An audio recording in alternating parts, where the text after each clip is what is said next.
Good morning, dear students. Welcome to science class. Dear students, in the previous video, we have studied about bones, skeletal system, functions of skeletal system, parts of skeletal system, joints, different types of joints. Now, today we are going to start that how body moves. Now, as I told you, that bones they are covered with the soft tissues which is known as muscles, and muscles they are attached to the bones by another tissue through tendons. So bones होती हैं, bones के ऊपर muscles present होती हैं and muscles के ऊपर skin present होती है, और जो मसल्स होती हैं वो बोन्स से टेंडन्स के थ्रू अटैच्ड होती है। बोन्स और मसल्स टेंडन्स के थ्रू एक दूसरे से अटैच होती हैं। अब जो मसल्स होती हैं they are of two types. Muscles को हम ब्रॉडली टू कैटेगरीज या टू टाइप्स में डिवाइड करते हैं। One is voluntary muscles and another is involuntary muscles. Voluntary muscles वो मसल्स होती हैं जो हमारे कंट्रोल में होती हैं, विच वी कैन कंट्रोल। हम जब चाहें उनको मसल्स को मूवमेंट दे सकते हैं और जब चाहें उनको मूव करने से स्टॉप कर सकते हैं। For examples, muscles which are present in our hands, legs, they all are voluntary muscles. तो हम जब चाहें अपने hands को, legs को move कर सकते हैं। Next is involuntary muscles. Muscles जो हमारे control में नहीं होती, that are not controlled by our will, is known as involuntary muscles. Like muscles in our heart is an involuntary muscles. वो हमारे order के बिना या हमारे will के बिना move करती रहें। Okay? Now here you can see there is a hard bone which is present, and around it muscles are present. Means muscles they cover bone, and our whole body is covered by. Take a quick recap. Now we know that bones and muscles they form a shape to the body. Okay, now there are 206 bones present in our body and they form a skeletal system. And there are more than 500 muscles, around 640 muscles present in a human body. So that and it covers the skeletal system. You can see that voluntary muscles they work in pair. जब एक muscle contract करती है तो bone is pulled in that direction.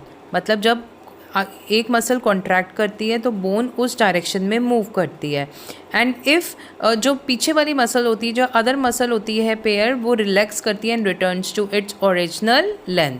ठीक है, जो human arm का अगर हम एग्जांपल देखें, अपर आर्म, उसमें दो मसल्स प्रेजेंट होती है। एक होती है अपर आर्म में ट्राइसेप, एक होती है बाइसेप। ओके, बाइसेप्स जो है व्हेन इट कॉन्ट्रैक्ट्स तो जो अपर आर्म होती है वो बेंड करती है and brings the hand towards the shoulder, और जो ट्राइसेप होती है वो रिलैक्स रहती है। Next is cartilage. Cartilages they are present in the ear lobe और nose. Okay, it gives shape to the certain parts, और ये जो होता है it is very flexible. Cartilages बहुत फ्लेक्सिबल और इलास्टिक होते हैं। ये बोन्स को प्रोटेक्ट करते हैं ताकि उनको कोई भी शॉक ना लगे। Okay, they are also known as shock absorber, और ये डैमेज ना हो बोन्स, उनको प्रोटेक्ट करने के लिए कार्टिलेजेस प्रेजेंट होते हैं। Next is bones and x ray.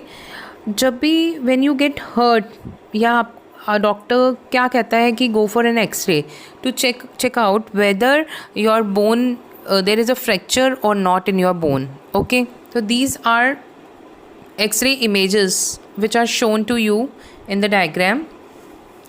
X-rays क्या होते हैं? ये रेडिएशंस होती हैं और ये it can pass through the muscles and tissues, but ये बोन्स को पास नहीं करती, क्रॉस नहीं करती।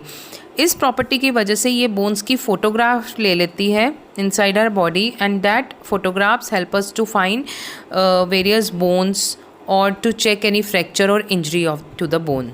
Next we will study about movement in various animals. The way by which an animal move is known as gait.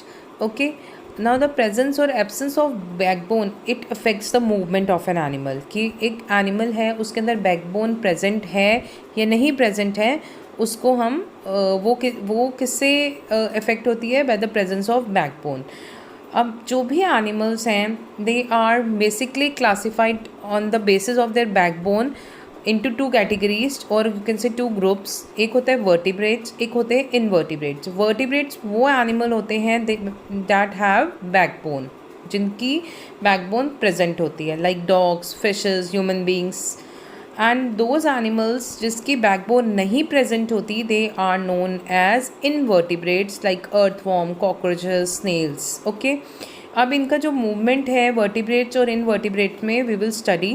तो first is earthworm. हम earthworm का movement study करेंगे. फर्स्ट ऑफ ऑल अर्थवॉर्म बहुत long soft segmented body होती है earthworm की. ठीक है, इसकी बॉडी के ऊपर tiny curved hair like bristles present होते हैं जिनको हम सीटे कहते हैं. And these are connected with muscles at the base of their body. ठीक है, now I will show you the picture of the earthworm. So you can see this is an earthworm. So there are hair like seta is present, and basically earthworm it moves on slippery surfaces or on the hard surfaces. Earthworm moves by crawling. ये crawl करता है. Okay, see it's crawling, and they move by contracting and expanding their portions of their body. Bar contract होती है उनकी body का portion और expand होता है. It extends its front part of the body. और जो मसल्स इसकी जो रियर मसल्स होती हैं वो कॉन्ट्रैक्ट करती है और शॉर्टन कर देती है and pulled forward. So an earthworm it moves by contraction and relaxation of its. Earthworm है it also secretes a slimy substance that helps them in easy movement. Okay, इसकी बॉडी से एक स्लाइमी सा substance release होता है जो इसके movement को और ईजी बनाता है. So it fixes it front part and pulls the rear part.